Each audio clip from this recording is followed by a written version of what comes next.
Hello everyone, welcome to the show Meet the Global Leader. This is an initiative by School of Entrepreneurship Development. Under this initiative, we invite many skilled professionals, entrepreneurs, leaders, or consultants. Today we have with us the founder and CEO of Imaginable Impact, Ninya Tiro.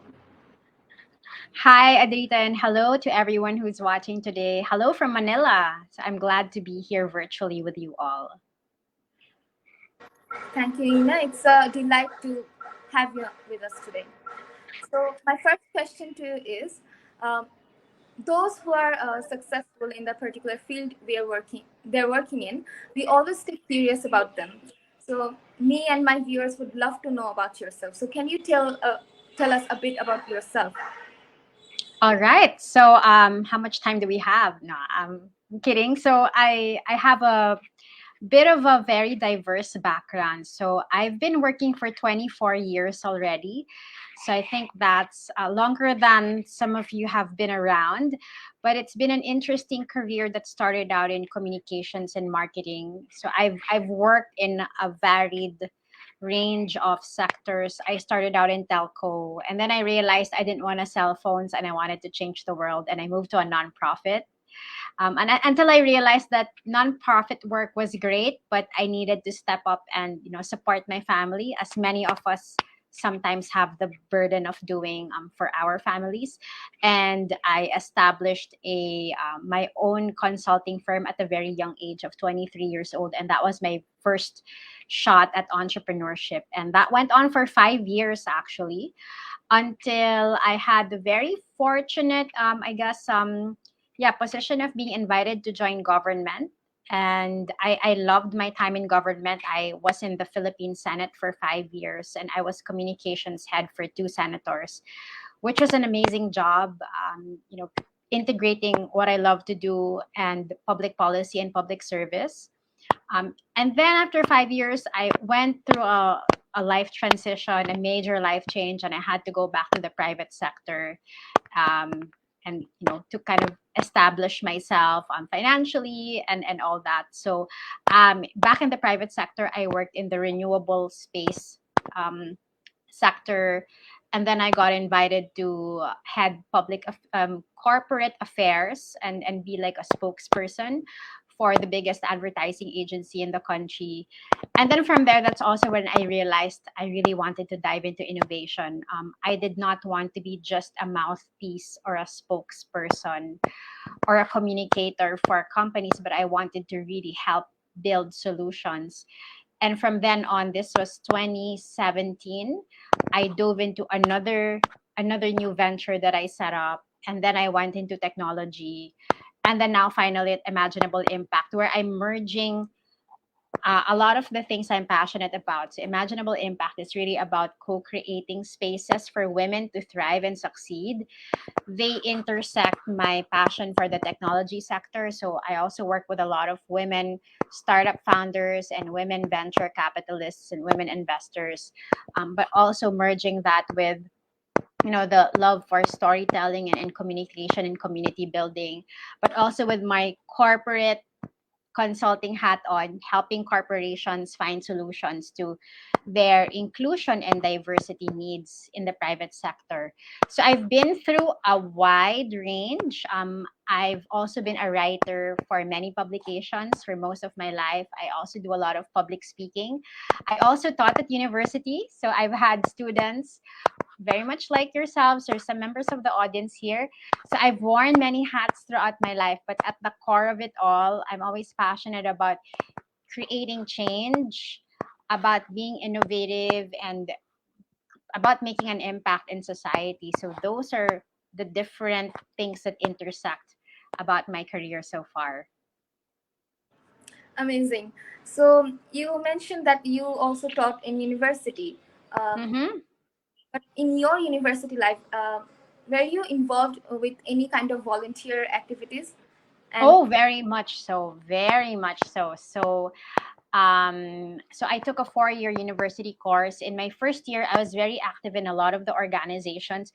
I actually ran for student council on my freshman year, but I lost by 3 votes. So that was heartbreaking. I ate a lot of ice cream after that. But then I said, you know what, this is an opportunity to still serve. I served in certain organizations and was very active in those that had a public outreach element. Outreach with street children, for example, around the university, but also helping my home organization in the communication space, and then a political party. And then for my sophomore to senior years, the second to the fourth years, I finally tried again for the student council. I won, and I pretty much built a career in the student council all the way till I was elected secretary general during my senior year. And I really was very passionate about being a voice for the students and finding ways to represent their concerns. I In my senior year, I also authored the anti-sexual harassment bill, because as we know, as students, you come across all sorts of issues, and I felt that at the time I was the only female in what we call the top five, like the top five officers of the student council, and I felt that it was part of my obligation to stand up for women's rights, and just to protect our female students from anything that untoward incidents that they might encounter on campus. Okay.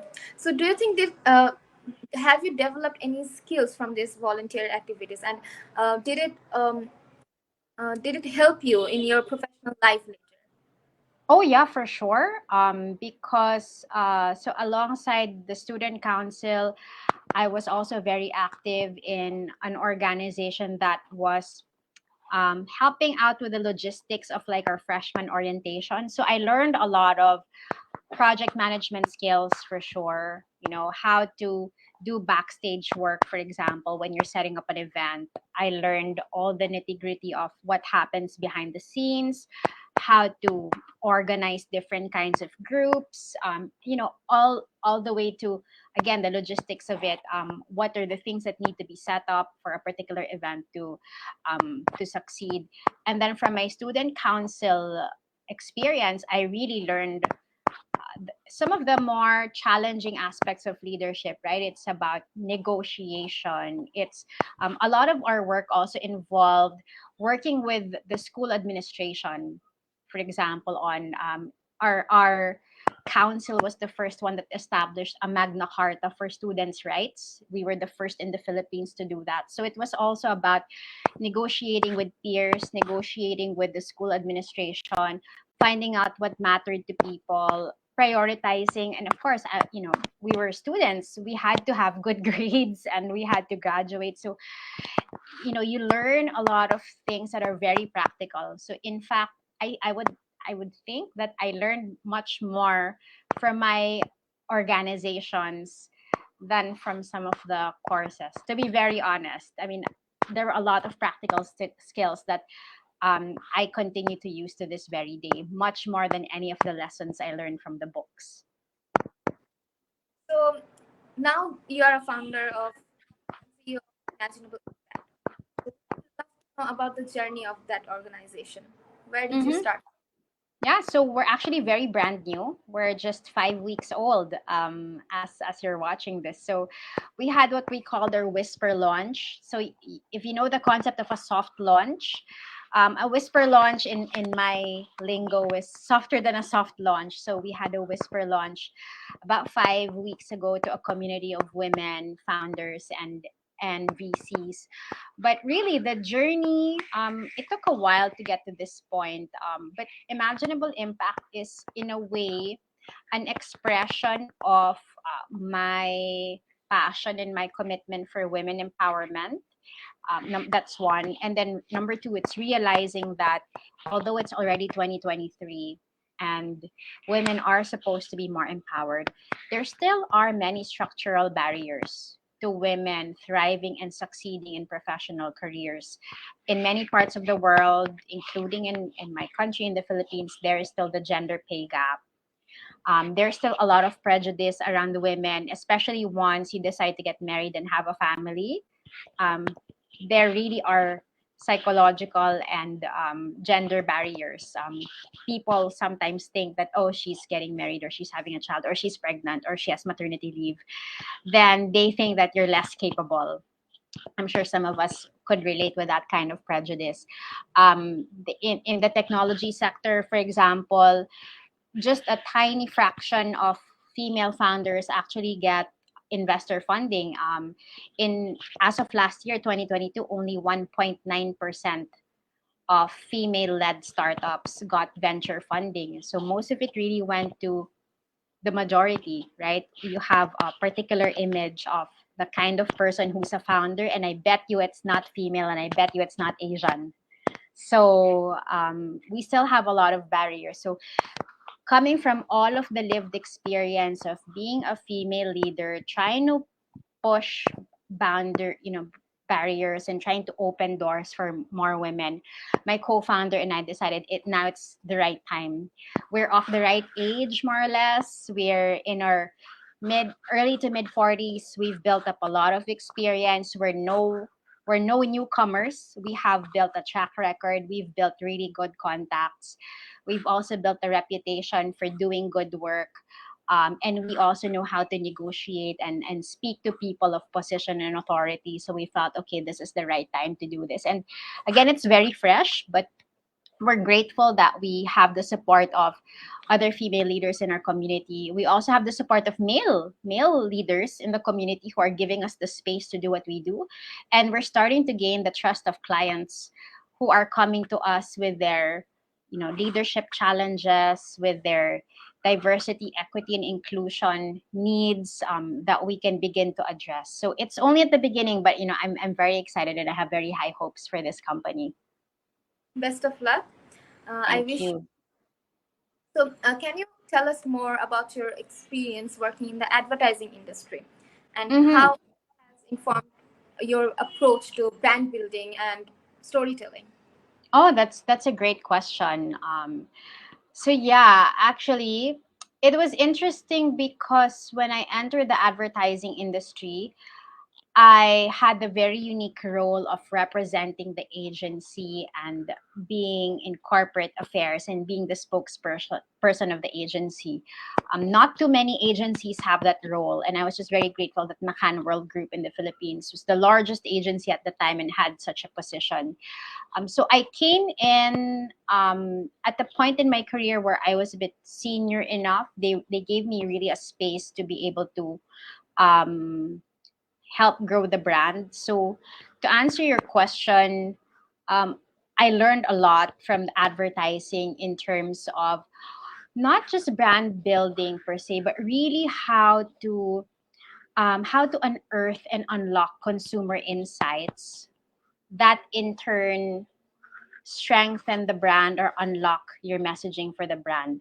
It's never just about the creatives, right? Because some of us think, oh, I'm good at creatives, I'm good at design, I'm going to go into advertising.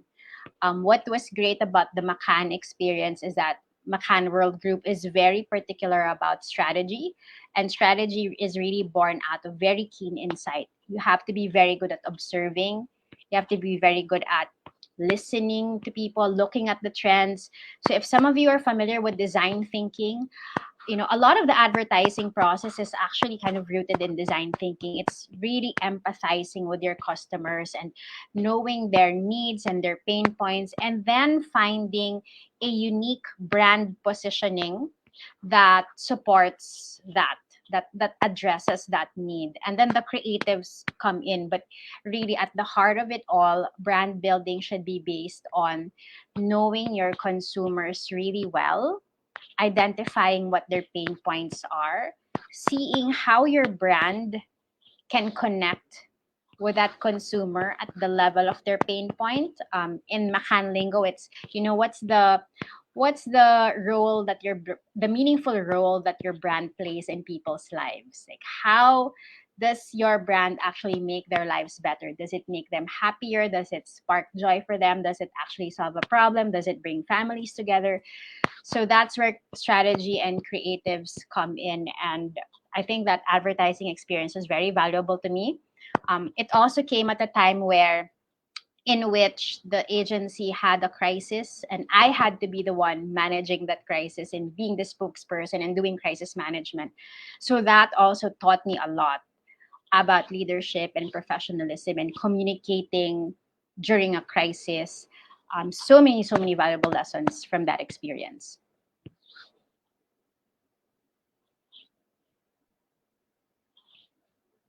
Okay, I think I might have missed Ashrita, so I will just stay here. And I'm not sure if there are any questions that I'm able to see. But in the meantime, I can imagine that if there's somebody moderating the chat or where this talk is being streamed, feel free to share your questions. And I'm sure that once Ashrita is back, she'll be able to moderate and yeah, coordinate all your questions with me.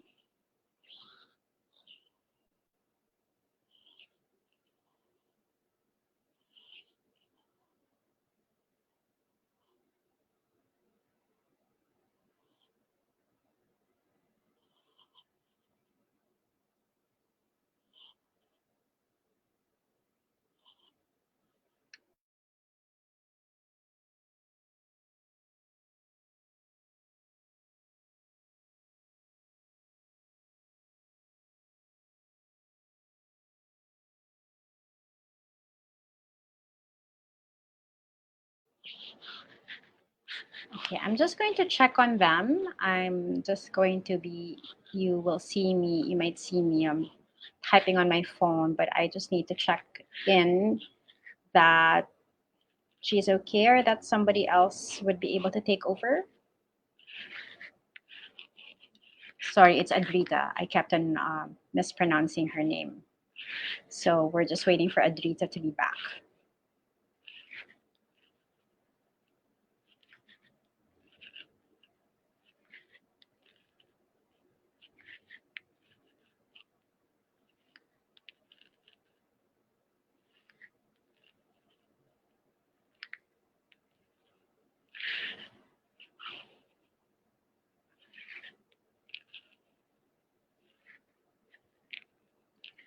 Okay, it's unfortunate I'm not able to see any of you or your comments or questions. This would be a good time actually for an impromptu Q&A session. But keep your questions on the comments or on the chat session. There you go. Hi. Adrita's back. Very There you go. sorry for the technical problems. No worries. I totally understand. It happens here as well. So we are talking about your experience in the advertising industry. Mm-hmm. Yep. Yeah. So I And did. I'm really sorry for the inconvenience. No worries at all. So I did share. So I guess the audience also might have seen bits of it. But I did share that. So really critical to my experience in advertising was understanding and learning that strategy is very very important in any brand building process, that you really have to be good at listening at consumer insights, and if you're familiar with design thinking, the empathy part of design thinking, where you're really trying to understand what goes on in your consumer's life and what their pain points are. That's very important to unlocking the right positioning. In McCann's lingo, it's the meaningful role that your brand plays in people's lives. It's never just about design. It's never just about communicating on all the social media. Sure, social media will be a big part of that, but very important is what is the message you're really trying to say based on what your customers' pain points are and how you can solve those pain points, right? Because if you're not able to solve your consumers' pain points in a meaningful way, then all your messaging is useless. It will fly, it will go in one ear, out the other, or they might see it for a while, be entertained by it, but they will not form any meaningful connection with your brand, and you will just be a fad. So it's important to really unlock that. And I also shared that a meaningful part of my experience in the advertising agency was actually having to do some crisis management. The agency encountered a major crisis, and I was front and center of addressing that crisis, being the spokesperson. And it helped me build and flex a lot of leadership and public speaking and issues crisis management skills that I continue to remind myself of to this very day, because you never know when a crisis will happen. And if you're a leader, whether you're an entrepreneur or you're an executive, you have to be ready to face that, and you have to do it. I guess with a lot of grace and a lot of preparedness as well. So, how do you identify and you work with you build strategic partnership, right? So, how do you identify Mm-hmm. and cultivate strategic partnership? And can you give examples of partnership that you have helped to form and their impact? Mm-hmm, mm-hmm. Yeah, that's a great question. So, uh, one one important keyword there is strategic, right? So when you're looking for a partner and you're looking to form a strategic partnership, it's really important to ask what what do you need that can be fulfilled or can be filled by somebody else. And when you're looking at a strategic partnership, you have to look about at how can, so this is you, this is your partner, right? You're good at doing something, they're good at doing something else, but how can your synergy actually create greater value more than the sum of, like, you, one plus one isn't just two. When it's the two of you combined, how can there be a multiplier effect, right, to that partnership? um so let me think of some strategic partnerships. So there were I'll share one again from the advertising world, and then yeah, I'm going to share one from a very recent experience at Imaginable Impact. So one when I was in the advertising agency, so this was 2015 to 2017, so it was a few years back. And back then, startups in the Philippines were only starting to grow, so it's still a very baby industry in the Philippines. But back then I already had the insight that, you know, advertising will never be the same again. We cannot rely on old ways of doing advertising. And I had the insight that since advertising agencies usually have the client relationships, so we would have very big clients with very big budgets. We have their trust because we've been doing a lot of work for them, sometimes for decades, right? So you own those relationships. But we don't always have the tech to be able to create these amazing campaigns. We often have the strategy and the insight, but we're not a technology company. So I hatched a program called Macan X at the time. So it was meant to be a partnership with Macan and some up and coming startups to be able to create new solutions and innovative solutions for clients. Um, and that was a program that I ran. It was really an experiment while I was there. And what was important about that was that it opened up the agency people to this whole world of technology and to explore how technology could be used to improve our advertising and our execution. And it also showed, you know, the technology startups, oh, that, you know, we can actually work with corporates. They're not big bad people. So because there's almost always a dichotomy, and I think it also helped me move a lot into the innovation space. And so it was a really good experiment when it started out. So that's one. Now with Imaginable Impact, so we're a very small consulting firm for now. We're only a team of two, but the strategic partnerships that we're forming are really in partnership with other subject matter experts. So, for example, we have strategic partnerships with a community of coaches that we're building, so that as we're putting together some of our programs, coaching is going to be a key part of our services, a key pillar for us. And at least we know that we have vetted, trusted, reliable, and reputable coaches that we can tap for many of our projects.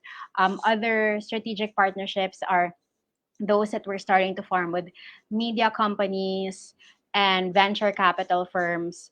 So that again, it's about the synergy. What can we do together that we can't do on our own? So there's a lot of that that's forming, because for us at Imaginable Impact, it's important for us to create a village of experts, so that whenever a company or a community comes to us with, you know, with a problem that they need to be solved, we have the right experts to be able to address their problem, and we come in to develop the strategy and to orchestrate and put it all together. So it's really the magic of connecting the dots with the right people. So you're talking about customer relationship and strategic building, strategic Mm-hmm. part. So, how how do you approach networking and building professional relationships, and what advice do you have for individuals who are looking to expand their networks? Mm-hmm. Yeah. Well, that's also a great question. So I used to be very introverted until very, very introverted until high school. So thankfully, high school I went into theater, and then in college I developed my public speaking skills through the student council, and then I became comfortable with networking. But for anybody who needs to network, whether you're an introvert or an extrovert, I think it's very important to first of all come into networking with an open mind and spirit, and a spirit of curiosity, right? And a spirit of really wanting to get to know other people. Don't go into a networking, for example, it's a party or an event. Don't go into there just saying, okay, I'm going to talk to these people because I'm going to close a sale. It's important to come into any networking situation with, what can I learn here? What can I learn? Who are the kinds of people can I meet? What can I learn from their story, from their experience? And then how can we help each other, right? It should always be in the spirit of mutual, I guess, mutual value, mutual benefit. It's not, I'm going to go there, I'm going to talk to this person because I'm going to sell him or her something. That's never going to work. And thankfully, a lot of the relationships I've built uh, have really become friendships. So my approach to networking is that when I go into an event, I'm always more curious about the other person. I talk less. I listen more. I think that's also important because people want to feel seen and heard and valued. They hate it when somebody just keeps talking, right? I mean, nobody likes the person who just talks too much. So if you're that person, you have to be mindful that a more important skill than talking is actually listening. It's very underrated, but it's the most important skill. So when I come into a networking event, sometimes I approach people, hi, what do you do, etc. But really for me, it's really getting to know them. Um, and then when there's an opportunity for me to share about what I do, that's when I do it. But I don't come in there guns blazing, so to speak, and having people listen to me. So I really try to understand, and then of course, in a networking situation, you don't always come up with opportunities to collaborate right away, but it's an opportunity to learn. And then I, try as much as possible to keep the relationship warm, whether it's, continuing to message each other on LinkedIn, just sharing. Also usually like to connect people or ideas. So when they tell me, oh, this is what I do and I'm looking for something like this, I'll say, oh, you know what? I'll share an article that might help you, or I'll connect you to someone from my network who might be able to help you out. So I don't mind giving information or connections for free at the beginning. I mean, for free, because it's really about give and take, about sharing. So for me, it's never transactional. On LinkedIn, for example, the way I go about cold calling or cold prospecting is I also really try to find out when I reach out to somebody, I immediately say, "This is who I am. This is what I do," and I think there might be a synergy between our companies because of this or something like that. I don't. I hate it when somebody just says, "Hi, I'd like for us to connect." Yeah, tell me more. Tell me why. Right. So make the most of your opportunity. And again, for me, it's about creating value. Um, it's always about, what can I offer you, what can I share with you, how can I help you, so the other person doesn't feel like they're taken advantage of, right? And then that's what begins the relationship more often than not. And more often than not, also my clients become my friends because I'm really there in the spirit of, I want to help you, not just I want to make money out of you. So I think that's very important. So the key takeaway is listen more and talk less. Yes, yes. Listen more, talk less, and approach it from the spirit of being there to serve, or being there to share information and give value to the other person. So you're also a startup mentor and coach. So what inspired you to become a startup mentor, and what do you enjoy the most about this role? Again, I love learning about the startups I get to mentor. Again, I approach it not from the space of I'm an expert and I'll help you. It's okay. I'm a very curious person. So there's an Albert Einstein quote that says, "I have no talents. I'm only passionately curious." That's me. Um, I'm not sure. I'm pretty sure I have talents, but I think one of my greatest talents is curiosity. So when I enter into a startup mentoring relationship, it's also what can I learn from these startups, because every startup is there because they're passionate about solving a problem. So for me, it's also a way to learn about what are the problems in this world, how are other people solving the problems. And then of course I inject my expertise on brand building or marketing or leadership or all of these things. But really what inspired me again was my curiosity to just see what other solutions are out there. I'm an extrovert, so it's also my desire to connect with people. I love sharing and teaching by sharing, basically. And I also love learning because I'm also learning from these startups every time I get into a mentoring engagement. So I love that it keeps me young, it keeps me fresh. I'm updated about the trends. And I just love it when I'm able to help solve a problem, or when I'm able to connect them with somebody who can solve their problem. So it's really this cycle of give and take, right? You get out of it as much as you give into the process. So I love giving and sharing because I also get so much back, and not in terms of money. So, can you tell us about a project or initiative that didn't go as planned, and what do you learn? What did you learn from the experience? Mm-hmm. Okay, that's a really okay. So, well, um, I used to work in a venture builder. So right before Imaginable Impact, I was there for 3.5 years. And I would say it did not go as planned because there were certain um, there were certain things that were promised as part of my career growth, and it didn't really work out as planned. So I guess some takeaways for me from that experience are, you really have to be careful who you work with. So because I'm a very passionate person, and when I work on something, I really dive into something. But I've had many experiences, actually, not just this one. I've had a number of experiences where what was promised to me wasn't really delivered, and ultimately I was probably taken advantage of, or I was given what they call the raw end of the deal because I trusted too much, and I trusted too much without contracts or agreements. Because for me, it's like, what, the agreement can follow, let's just do this, right?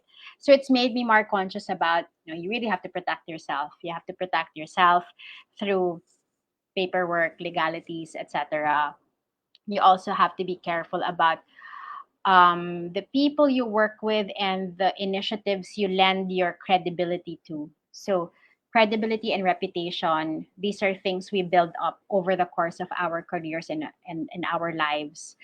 And when you share your credibility with other people, you just have to be careful that, there are times when things won't go your way, and you will also get hurt in that process. So you have to be very careful about that. Um, I also, there was another experience where I worked in a company that I was supposed to be a co founder of. This was way, way back, 2006. So, wow, how many years ago was that? 17 years ago. Again, I was very young. A foreign investor said, "Okay, we'll make you a co-founder or a partner, 30% equity, etc., etc." Again, I wasn't. I said, the paperwork can come later. Let's just do this. But my partner at the time had very, very unethical practices, and I realized that no amount of money is worth integrity. So I had to I had to get out of it as soon as I could, because I did not want my integrity to be exchanged for what sums of money or for corruption even, because that partner was willing to engage in corrupt practices for the sake of getting more money from government officials that wanted fake projects, for example. I'm like, no, I can't. So at the end of the day, through it all, I was very clear that I'm never going to sacrifice my integrity for money, because money you can make back somehow. You will struggle for a bit, but once your integrity is in question, you will be struggling forever, right? So it's better to struggle temporarily, but also have the clarity and learn the lesson than struggle forever because you just gave in to the dark side, so to speak. We all learn from mistakes. Mm-hmm. We do. So, can you talk more about your LinkedIn newsletters, the journeys in mindful leadership, and what inspired you to write it? Oh, okay. Now that's great because actually, I was just thinking before this that I'm about to write another one that will share a bit of my pivot. But okay, so the inspiration for journeys in mindful leadership was, I guess, some recent experiences I've had with very unmindful leadership. So I've had experiences where the cultures I was in, or the culture I was in, is very toxic. And I realized that toxic cultures stem from toxic leaders, right? If the leader on top does not have the clarity, does not have integrity, and is willing to do things just for the sake of money, fame, investment, etc. So many things can go wrong, and it became a really, really, really toxic environment. And I actually hatched journeys in mindful leadership while I had COVID. So I got COVID middle of last year, and so I was really isolated for 10 days. And when I was in isolation, I took it as kind of like a retreat. So I told myself, okay, I'm going to go into this self retreat. I'm really going to reflect on a lot of my journey so far. And I realized that I needed to share my journey into how to become a more mindful leader, because it is a journey. You never transform like in one click. It was a decision for me to leave a place that was toxic and non mindful, and it is a journey for me to be that kind of mindful leader that I wish I had back then. So it is a journey, it's a process. There's a lot of self reflection. There's a need to also be mindful and aware of people around you, to also look at your influence on others. And there are many practical skills that mindful leaders have. And again, mindful leaders are leaders who listen. That's very, very important. We need to be able to listen better. We need to be more empathetic and compassionate, because that's what the world needs.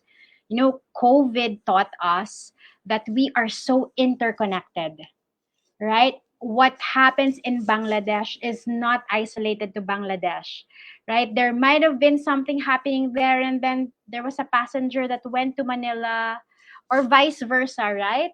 There must have been something here, and then maybe somebody went to Dhaka, and as the pandemic spread, we were just spreading the virus across the countries by traveling.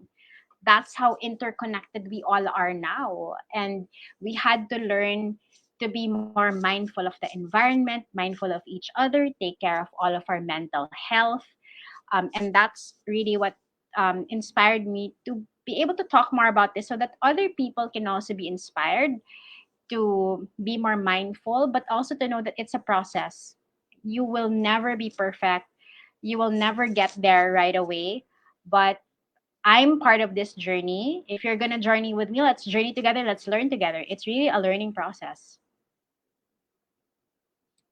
Thank you so much, Nina. So, I have one last question for you. Mm-hmm. Our organization, School of Entrepreneurship Development, we work to create an entrepreneurial drive within the youth of Bangladesh. So, do you have any advice to share for the youth of Bangladesh?